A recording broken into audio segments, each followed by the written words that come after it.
Ny zava-misy zany eto amin'ny bobotany faharoa mikasika indrindra ny fokotany fahalava ambanidia izay sy ny tsy filaminana noho ny didim-pitsarana analana ny fokotany eo amin'ny tany izay nisy azy efa nandritry ny 30 taona mahery. Io tany io dia efa tamin'ny andro 30 taona izay nefa niorina teo ny fokotany ary ny fokon'olona mihitsy no nanangana ny boroam-pokotany io. Tonga ankehitriny ny fianakavian'ny nividianana ny tany manala ny fokotany eo amin'ny toerana izay misy azy ankehitriny io. Natao tany amin'ny raharaham-pitsarana ny raharaha dia didim-pitsarana miteny ny anjerana ny trano. Noho izay zavatra izay dia voatery nakatona aloha ny fokotany mba hita izay marimaritra iraisana mba tsy handodanana ny trano sy hanalana fokotany eo amin'ny toerana misy azy ankehitriny. Tabataba amin'ny vahoaka amin'ny tsy fahazoana taratasy-panjakana dia izay indrindra no iresahana eto ankehitriny ampitoniana ny vahoaka aloha ny vahoaka ny amin'ny fokotany fahalava ambanidia ilamina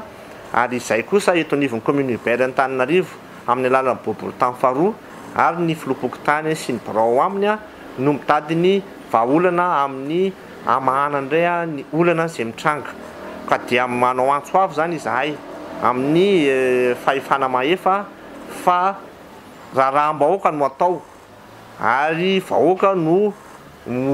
omena fahafapo amin'ny asa izay ataon'ny fokotany ka ataonay fa tsy rariny raha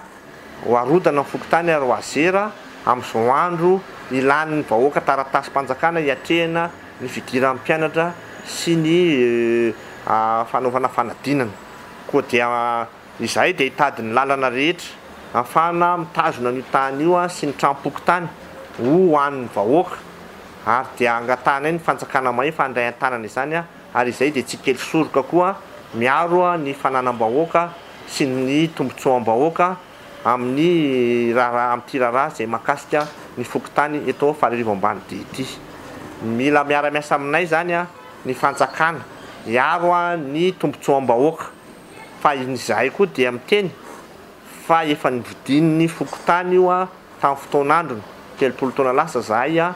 ary efa ny vahoaka no nanangana ny trano-pokotany io tamin'ny fotoan'androny. Fiankehitriny tsy misy ny acte de vente araky ny filaza nefa maheno kosa efa nisy tao fa tsy izay nandehany ary dia eo nipetraka ny olana dia menay teny ny tompon'ny tany sy ny fanjakana mba hitsinjo ny tombontsoam-bahoaka anao ambony ny tombontsoam-bahoaka sy ny tombontsoam-pirenena. Arak'izao soratra hitanareo amin'ny rindrina izao zany momba ny olana manokana ny fokotany dia mangataka zay ny zahay vahoaka eto amin'ny fokotany mba hisokafany ny birao satria vao marina fa misy efa 30 taona mahery ny orenan'io trano-pokotany io teto amin'ity toerana ity ary ny fokon'olona ny taona briky nananganana an'io trano io nanaoan'ny fototra tao anatin'izay 30 taona izay nefa raha nisy ny olana dia efa tokony tonga dia efa nanetsiketsika an'izany ilay olona milaza ho tompony nefa gaga teoriana efa trano be ohatran'izao no mitsangana 30 taona teoriana vao hoe hoarodana ve hoasorana ny fokotany nefa teto na fokotany nazatra ny fokon'olona teto amin'ity fokotany ambanidia ity hatramin'izay dia ny angatahanay ny janona ny trano-pokotany sy ny birao-pokotany eto amin'ity toerana ity satria teto ohatrany hoe natsemboka ny vahoaka teto amin'ity ambanidia ity nananganana an'izao trano be izao